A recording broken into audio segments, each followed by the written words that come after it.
Hello दोस्तों, अगर आप क्लास 10 का स्टूडेंट हैं और इस वर्ष एग्ज़ाम देने वाले हैं तो ये वीडियो आपके लिए बहुत ही खास होने वाला है, क्योंकि इस वीडियो के माध्यम से हम आपको क्लास 10 का साइंस का मॉडल पेपर 4 पढ़ाने वाले हैं, जो कि बहुत ही इंपॉर्टेंट है। चलिए मेरे साथ बने रहिए। फर्स्ट क्वेश्चन, यदि आपतित किरण और परावर्तित किरण के बीच 90 डिग्री का कोण बनता है तो परावर्तन कोण क्या होगा? तो इसका सही आंसर है option B 45 degree. Second question, ध्रुव और वक्रता केंद्र को मिलाने वाली रेखा को क्या कहते हैं? तो इसका सही आंसर है ऑप्शन सी मुख्य अक्ष। अब देखिए क्वेश्चन नंबर 3, यदि f का मान 16 सेंटीमीटर है तो r का मान क्या होगा? तो देखिए कैसे बनेगा। f बराबर दिया है 16 सेंटीमीटर, तो r बराबर पूछा है कि r बराबर कितना होगा? तो देखिए फार्मूला होता है f बराबर r/2, तो f की जगह पर 16 रखिए और यहाँ पे हो जाएगा r/2। यहाँ पे क्रॉस मल्टीप्लिकेशन कराएंगे तो r बराबर कितना हो जाएगा? 16 दूना 32, यानी r बराबर कितना होगा? 32 सेंटीमीटर, यानी ऑप्शन ए आपका सही है। अब देखिए क्वेश्चन आगे देखते हैं, क्वेश्चन नंबर 4। देखिए, किसी अवतल दर्पण में वस्तु कहाँ रखा गया है जिससे उसका सीधा और वास्तविक प्रतिबिंब बनेगा? तो इसका सही आंसर है ऑप्शन डी, ध्रुव और फोकस के बीच। अब देखिए क्वेश्चन नंबर 5। क्वेश्चन नंबर 5 है, उत्तल दर्पण का प्रयोग निम्नलिखित में किस वस्तु में किया जाता है? तो इसका सही आंसर है ऑप्शन ए, गाड़ी के साइड मिरर में। अब देखिए क्वेश्चन नंबर 6। क्वेश्चन नंबर 6 है, जल में सिक्का डालने पर वह अपने वास्तविक स्थिति से ऊपर उठा दिखाई देती है। जब हम सिक्का को जल में डालते हैं तो क्या होता है? वास्तविक स्थिति से ऊपर उठा दिखाई देता है। यह प्रकाश के किस घटना को दर्शाता है?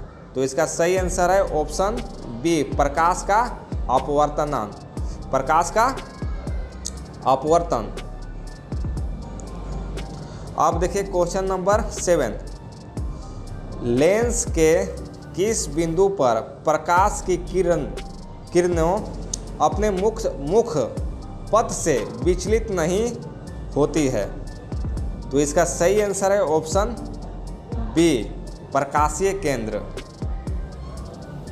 अब देखिए क्वेश्चन नंबर 8, उत्तल लेंस को अपसारी लेंस कहते हैं क्योंकि? इसका सही आंसर है ऑप्शन ए, यह प्रकाश की किरणों को एक जगह इकट्ठा करता है या तो एकत्रित करता है। अब देखिए क्वेश्चन नंबर 9, नेत्र में जाने वाली प्रकाश की मात्रा को नियंत्रित कौन करता है? तो इसका सही आंसर है ऑप्शन डी, पुतली। अब देखिए क्वेश्चन नंबर 10, सामान्य नेत्र का निकट बिंदु क्या है? तो इसका सही आंसर है ऑप्शन बी, 25 सेंटीमीटर। अब देखिए क्वेश्चन नंबर 11, मानव नेत्र का प्रतिबिंब की प्रकृति क्या होती है? तो इसका सही आंसर है ऑप्शन डी, उल्टा वास्तविक। देखिए क्वेश्चन नंबर 12, ज़्यादा दूरदृष्टि होने का क्या कारण है? तो इसका सही आंसर है ऑप्शन डी, समंजन क्षमता घटती है। समझ में आ गया? अब देखिए क्वेश्चन नंबर 13, अभिनेत्र लेंस की क्षमता जिसके कारण वह अपने फोकस दूरी को संयोजित कर लेती है क्या कहलाती है? तो इसका सही आंसर है ऑप्शन ए, समंजन। अब देखिए क्वेश्चन नंबर 14, निम्नलिखित में कौन सा रासायनिक अभिक्रिया संतुलित है? तो इसका सही आंसर है ऑप्शन सी। अब देखिए क्वेश्चन नंबर 15, दिए गए समीकरण में किस पदार्थ का उपचयन तथा अपचयन हो रहा है? तो इसका सही आंसर है ऑप्शन सी। अब देखिए क्वेश्चन नंबर 16, रासायनिक अभिक्रिया में भाग लेने वाले पदार्थ को क्या कहते हैं? तो इसका सही आंसर है अभिकारक, यानी ऑप्शन ए। किसी रासायनिक अभिक्रिया में उत्पाद का कुल द्रव्यमान अभिकारक के द्रव्यमान के होता है, क्या होता है? तो बराबर होता है। ऑप्शन ए बिल्कुल सही है। अब देखिए क्वेश्चन नंबर 18 बोल रहा है कि इसमें किस प्रकार का अभिक्रिया हो रहा है? तो इसमें हो रहा है ऊष्माक्षेपीय अभिक्रिया, यानी ऑप्शन ए बिल्कुल सही है।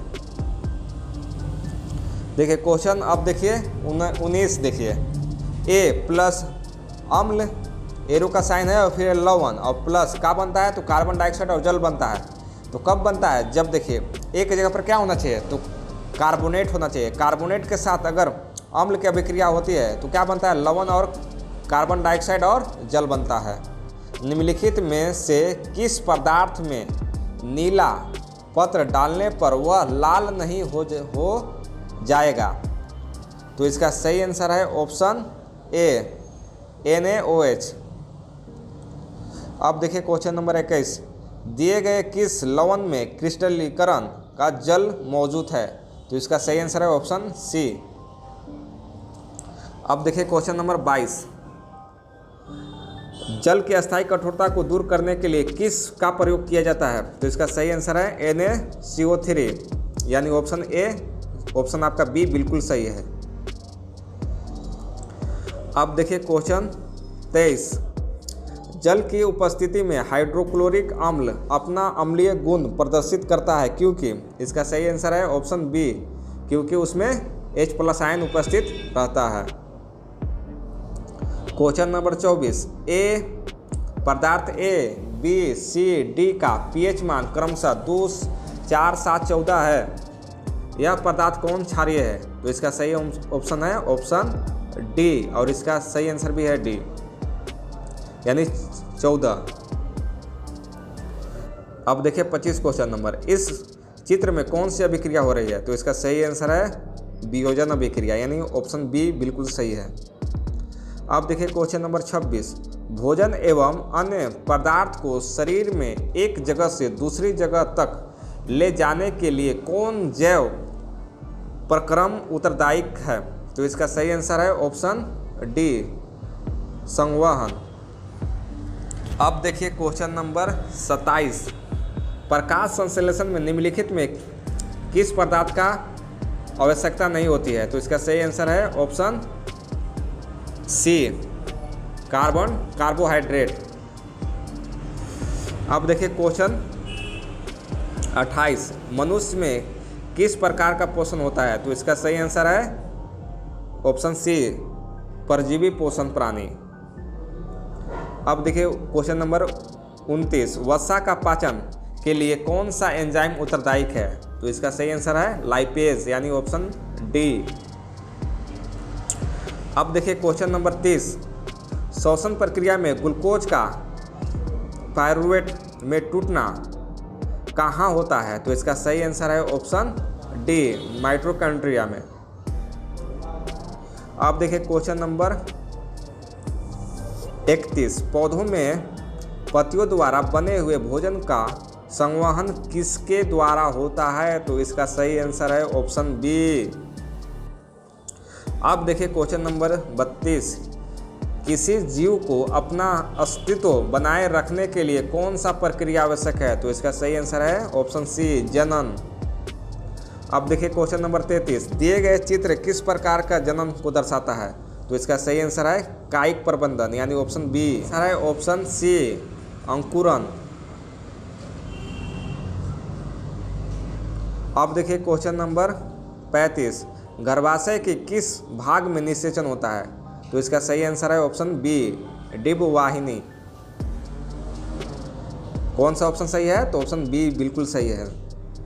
अब देखिए क्वेश्चन नंबर 36, जल विद्युत संयंत्र के निम्नलिखित में से कौन सा कथन सही है? तो इसका सही आंसर है ऑप्शन सी। अब देखिए क्वेश्चन नंबर 37, सौर सेल का उपयोग में क्या सीमाएं हैं? तो इसका सही आंसर है ऑप्शन डी, यह अत्यधिक महंगा है।